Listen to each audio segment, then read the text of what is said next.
So this week I learned that I will never look at hot dogs the same way again.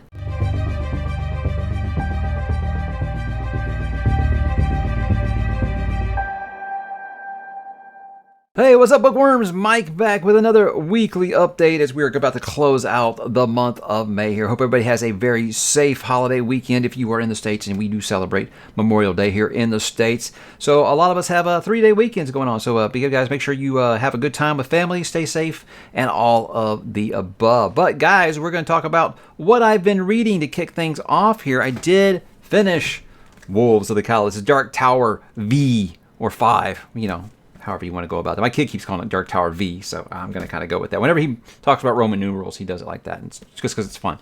So I picked up that bad habit from him. But this book here, pretty much, this is right on with my memory. It's pretty much exactly where I was. Obviously, expectations were a little more tempered this time. When I didn't have a 6-year wait between book 4 and 5, it wasn't quite... I wasn't being quite as hard on it as I was back then. But I pretty much remember it how I thought I did. It does have a lot of things with the main storyline that kind of do get going, but it is very much, Magnificent Seven, or seven samurai, kind of protecting this town from, invaders. And that's a lot of fun to me. So, if you want, just some gunslinger action, I think this might be the book you've been waiting for in that series. My problem with it, and I'll get more into it when I actually do my Into the Multiverse for it next month, is that it just has such a big buildup. And it's kind of like, it's going to be a really bad comparison. It's kind of like, remember when The Phantom Menace came out, and slow, but it's building towards something, and then it finally happens, and it's just big event. It's just awesome. But it's over in 5 minutes. Yeah, same with this. It really is. It's a big build to this big main event. And then when it happens, it's over like right as it gets started. So it's one of those things where everybody's going to kind of rank them a little differently. This one's still obviously 2, 3, and 4 were just phenomenal. This one was going to be tough to kind of top those, but still, it is in the books in the series that I do like a lot. Now next month's going to be the adventure to see how I feel about Song of Susanna, because that was the book that really made me turn on the series a little bit. So we're going to see if time has been a healer on that one. And then I started the Cradle number 2 here, or is it volume 2? Volume 2 of Cradle. This is called Soulsmith. I'm about 30% in, I'd say, quarter or so, chapter 7. Here's what I'll say about this so far, guys, is I'm not having a bad time with this, but I wouldn't say I'm having a good time. I don't know. I know a lot of people.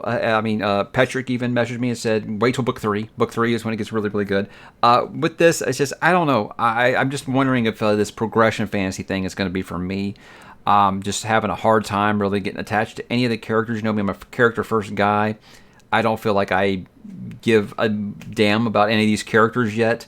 And I feel like he's just throwing so much terminology around that I'm not really quite sure what it means, that I'm like, am I being a big dummy, or is this stuff that's going to make sense later? So too many people that I trust really, really love this series, so I'm going to keep going with it. But I'll say right now it isn't exactly blowing my skirt up, if you know what I mean. So we'll see. We'll see. Things can turn around fast. A lot of series like this just kind of be like, I don't know, and then that moment happens. I'm still waiting for that moment with this series. So we will see as we go along. Now, as for what I'm going to read, guys, now this is going to kind of depend on a few things. Say I finish Soulsmith like today or tomorrow. It's a short book. It feels like I probably could finish it relatively quick if I wanted to. And I've got a little bit of time before June the 1st, because I got plans for June the 1st. If I do get that, it is a holiday weekend, but I am with the kids, so, never know how these things are going to go. I was thinking I might try to go ahead and squeeze in that next Legends of the First Empire book, which would be Age of Legend is the one that I'm on by Michael J. Sullivan. So that might happen, but I also might just decide, hey, let me just take the weekend off. But you know what? Every time I say I'm going to do that, I don't do that. But hey, June the 1st, guys, we are going to be starting the only Joe Abercrombie I have never read. This is going to be the Shattered Sea trilogy. This is half a king, half a war, and half the world. I know half the king comes first. I don't know which one's book 2 and which one's book 3, with these confusing titles. This is a series I think has gotten represented as young adult fantasy. And when I talked to Joe Abercrombie, I asked him how he felt about that. And he said anytime you have a teenage female heroine, the publisher's always going to want to market it as YA. So he says he wouldn't put it there, but also don't be expecting First Law when you get in this. And I don't think that I would do that to any series, to be expecting First Laws. It's my favorite modern fantasy series. That would be kind of a high bar. But I am excited. These books don't look very long at all. I think I was talking to someone today who plans to audio them, and they were laughing that the audiobooks are only like 7 or 8 hours long. I guess that's short. I am audio inept over here, so I don't know these things. But yeah, it looks like I can probably read. I bet this whole trilogy is probably shorter than that Dark Tower book I just read.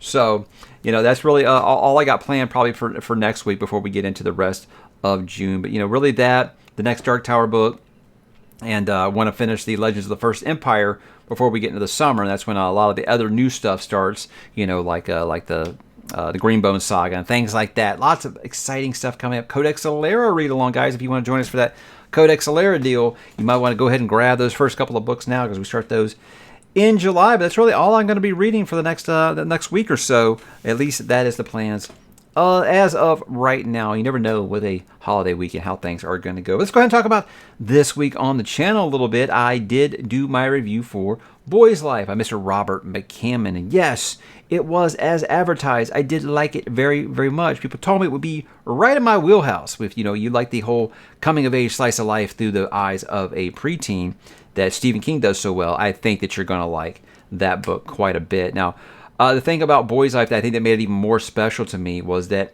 it was able to jog a lot of memories out of me that I haven't thought about in a long time. In fact, the end of that video, if you didn't watch and you just want to watch this one bit, I do that close to breaking down in tears as I'm recollecting a memory.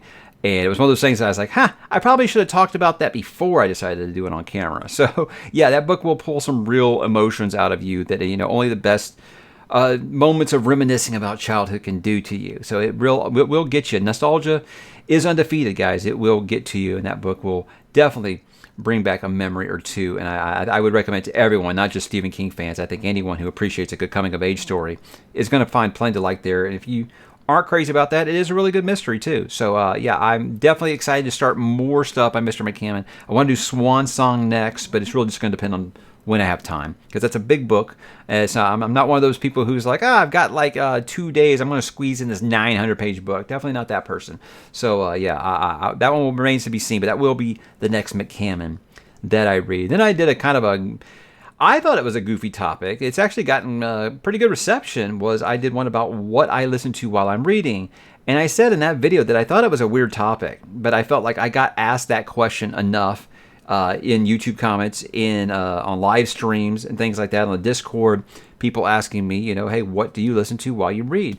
So I kind of talked about some of my greatest hits here. That isn't by far everything that I listen to, but that's just like some of my go-tos, like all the time. I've got constant rotation. I actually have those on my phone so I can listen to them at work while I read on my lunch break if I want to. So it's just some of my favorite things I like to listen to, some of my favorite channels that do some music that I like to listen to, and some of the recommendations that I've gotten that are actually quite good. So I listened to a few things that people have recommended that I had never even heard of before, and it's quite good. It actually makes me want to watch some of those movies. So that's when I know it's going to be a good movie, is when I love the soundtrack. Because what I say in there is I think that a great soundtrack can take a good movie and make it great. And I feel like the same thing applies to books. I thought that maybe I'd be one of those videos where maybe I'd get 1,000 views, but it's doing quite well. What I didn't expect was for Dresden Files to be the real slacker this week. I don't know if it's because I did spoilers on that video or what, but it's probably the least viewed Dresden Files anything I've ever done on the channel. So that's actually kind of surprising, where I talked about my 10 favorite characters. But I don't know. Maybe people just aren't in the top 10 lists anymore. I don't know. I know a lot of people push me always to do tier lists. But like I said, I always feel like tier lists are a way of copping out and being like, oh, these are all S tier, these are all A tier. So saying, hey, no, I like this one better than that one. So I still like to do ranking it 1 through 10 kind of thing. But to each their own.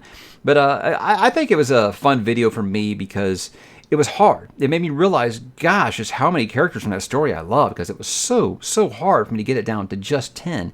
And even now, I'm already like, I don't know if I should have had that character over that one. So that's just because Jim's great. He's a great writer, and he's wrote a great series, and he's wrote some really memorable characters that I just can't get enough of. And yeah, I'm about ready for that next. I'm ready for that next Dresden Files book, Jim. I'm not like everybody else that's been waiting forever, but I've been waiting over a year plus now. It's time. It's time, please. All right, so that's really all I did on my channel. I did have a guest spot with my guy Philip over on his channel. We did talk about Eaters of the Dead by Michael Crichton. This is kind of a follow-up to when he and I talked about Beowulf on my channel. I think it was in March. When did we talk about that? It might have been March. But when we were talking about that, I asked him if he had read Eaters of the Dead, because it very much is like an homage to Beowulf, told through kind of a different lens. And I thought it would be a great place for Phil to start, who had never read Michael Crichton before, and he did and enjoyed it. So we wanted to kind of talk about that, talk about the book, talk about the adaptation, which is known as the 13th Warrior, and then, of course, how it correlated with Beowulf. So I think it was a fun conversation. Anytime I can talk to Philip, it's an awesome time. So I'm glad I got him to do that, and got him interested in reading another Michael Crichton book, which would be Sphere, which I think he will love, because that is an amazing book, you guys. But that is pretty much it for the channel this week. Let's go ahead and talk about a little bit of next week plans here, guys. We give you guys some plans going for next week, and these are always going to be in flux, guys, because like I said, the kids are out of school now. They're on summer break, so these things will always... I'll have some weeks, guys, where I put up 2 videos, and have some weeks where I'll put up 4 or 5. It just kind of depends. Kids are crazy. Like, I get asked so much, how much time do you spend reading per day? How many hours per day do you read? Guys, kids don't work like that. They don't respect schedules at all. So it always just depends on them. But on paper, here are what I have planned for next week. First, I want to stick to my 1 review per week, and for this one, it will be the Warlord Chronicles by Bernard Cornwell. I want to review that as a trilogy, because I feel like that's one story. It's very much like a First Law or a Lord of the Rings trilogy, where it feels like one story just divided into 3 different books. It really doesn't even feel like it has a breaking point, really. It does feel like the next day kind of thing. So I feel like I can review that as one story. And I want to talk about it because I think it's a story that's just fantastic. And I think that anyone, whether you like the Arthurian legend or you know nothing about it, I think that you'll find something to like there, and I'm interested in continuing with more Mr. Cornwell stuff here very, very soon. I think of all the people I know that have read it recently, only one person didn't like it, and I don't understand. But to each their own. No one thing is for everyone. Then I will go ahead and wrap up the month of May sometime next week. That's going to be my most popular content, things like that, channel growth, and of course my book of the month, which is going to be a tough battle. Because right now I have 2 of them that are just slugging it out, and it's going to be I don't know. It might be. I feel like it might be even more close than last month, where John Gwynn kind of prevailed at the last minute. It might be like that, where it's like, okay, I'm about to start recording the video, and I'm still not sure which one's going to win. So we'll see. I got another week to think about it, and then if I have some time, there's another fun one. I'll try to do one of these fun off the wall ones, as I call it, each week. And this one I'm going to kind of borrow. One of my moderators started this thing on our Discord, which does like question of the day. It's just it's just basically like one of my videos would be like, hey, what's your favorite book 1, things like that, just a question like that. And she did one recently. It was some of her favorite fantasy romances. So I said, how about I just do like my favorite romances in fiction, some of my favorite power couples, because I think I get this reputation as a guy who hates romance in my book. I think a lot of fantasy fans get that vibe of they just hate fantasy, or they hate romances in a book. No, I hate bad forced romances. I like good romances. And so I think I could talk about several of my favorite couples throughout all of fiction. I'm not going to limit it just to fantasy. There are some of my favorite ones I'm going to talk about, because I think that'll be a fun conversation to have. But, if it'll be fun for you guys, I don't know. I guess we shall see. But I think it's a fun topic, because there are lots of couples and fantasy couples that I think that might surprise you that I did really enjoy. And then debuting a new segment tomorrow night, live, guys, 7 o'clock my time. It's going to be the debut of Saturday Night Nights. And this is going to be basically an expanded version of Talk About Nothing. Instead of just me and one other person, it's going to be me and 3 guests. And we're just going to kind of have a roundtable discussion about whatever comes up.